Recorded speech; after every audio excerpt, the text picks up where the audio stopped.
ನಮಸ್ತೆ ಸ್ನೇಹಿತರೆ, ನಾನು ಜಯಪ್ರಭಾ. ನಾನು ಹೀಲರ್ ಹಾಗೆ NLP ಪ್ರಾಕ್ಟೀಷನರ್.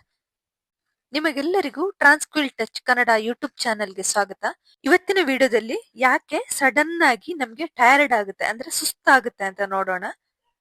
ಅಂದ್ರೆ ಇದ್ದಕ್ಕಿದ್ದ ಹಾಗೆ ಸಡನ್ ಆಗಿ ಸುಸ್ತಾಗೋದು. ಮೊದಲನೇದಾಗಿ ನಾವು ಯಾವ ಕೆಲಸ ಇಷ್ಟ ಇಲ್ಲದೆ ಮಾಡ್ತೇವೆ ಅಥವಾ ಬೇರೆಯವರ ಫೋರ್ಸ್ಗೆ ಮಾಡ್ತೇವೆ, ಆ ಕೆಲಸ ಮಾಡ್ಲೇಬೇಕು ಅನಿಸಿದವಾಗ ನಾವು ಮಾಡ್ತೇವೆ. ಅದರಿಂದಾಗಿ ನಮ್ಗೆ ಸುಸ್ತು ಅನ್ಸುತ್ತೆ. ಇದು ನಿಮ್ಗೆ ಹೇಗೆ ಅನಿಸ್ಬೋದು?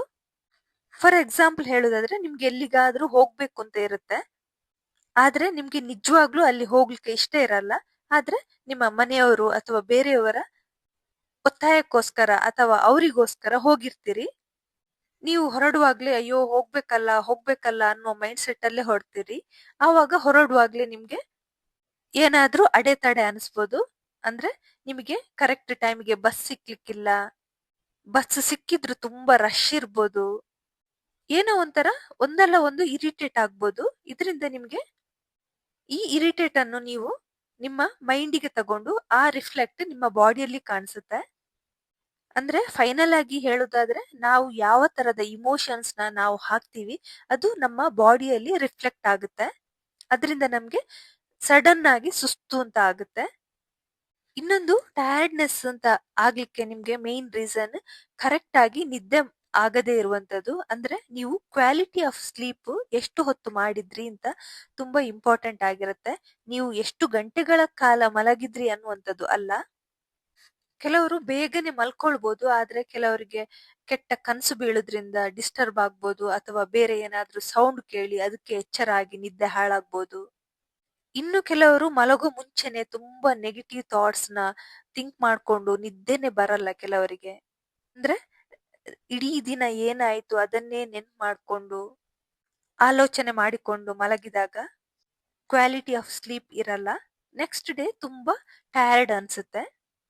ಇನ್ನೊಂದು ಮೇನ್ ರೀಸನ್ ಅಂದ್ರೆ ತುಂಬಾ ಸ್ಟ್ರೆಸ್ ತಗೊಳ್ಳೋದು, ಪ್ರತಿಯೊಂದು ವಿಷಯದ ಬಗ್ಗೆ ಕೂಡ ಅತಿಯಾಗಿ ಆಲೋಚನೆ ಮಾಡೋದು, ಯಾವಾಗ್ಲೂ ಆ ಟೆನ್ಷನ್ ಅಲ್ಲಿ ಇರೋದು. ಈ ತರ ಅನಗತ್ಯ ವಿಷಯಗಳ ಬಗ್ಗೆ ಅತಿಯಾಗಿ ಆಲೋಚನೆ ಮಾಡ್ಕೊಂಡು ನಿಮ್ಮ ಎನರ್ಜಿಯನ್ನೆಲ್ಲ ಡ್ರೈನ್ ಮಾಡ್ಕೊಂಡು ಆಗ ಆ ಸುಸ್ತು ನಿಮ್ಮ ಬಾಡಿಯಲ್ಲಿ ಕಾಣಿಸುತ್ತೆ.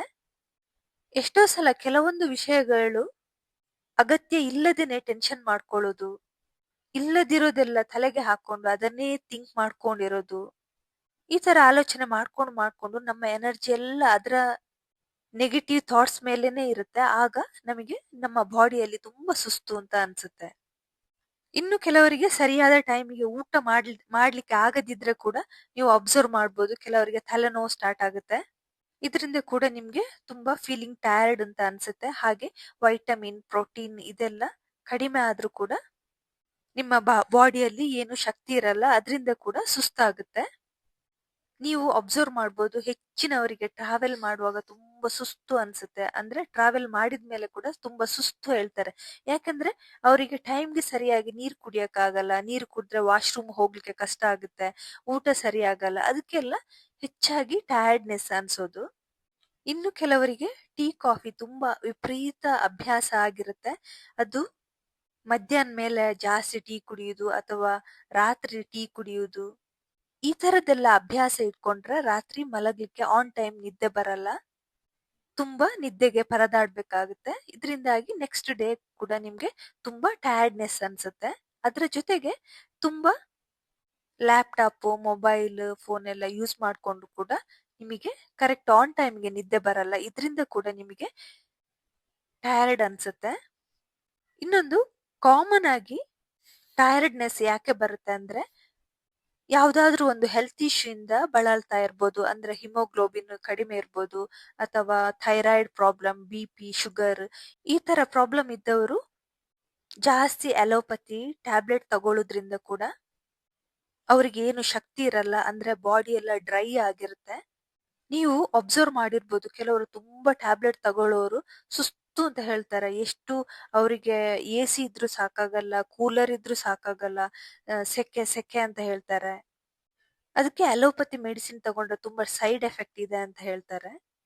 ಹಾಗೆ ಇದು ಜಾಸ್ತಿ ಟ್ಯಾಬ್ಲೆಟ್ ತಗೊಂಡವರಿಗೆ ಕೂಡ ತುಂಬಾ ಟಯರ್ಡ್ನೆಸ್ ಬರುತ್ತೆ. ಇವತ್ತಿನ ವಿಡಿಯೋದಲ್ಲಿ ಕಾಮನ್ ಆಗಿ ಯಾಕೆ ತುಂಬಾ ಟಯರ್ಡ್ನೆಸ್ ಬರುತ್ತೆ ಅಂತ ನೋಡಿದ್ವಿ. ಇವತ್ತಿನ ವಿಡಿಯೋ ಇಷ್ಟ ಆದ್ರೆ ಲೈಕ್ ಮಾಡಿ, ಶೇರ್ ಮಾಡಿ, ಸಬ್ಸ್ಕ್ರೈಬ್ ಮಾಡಿ. Thank you for watching.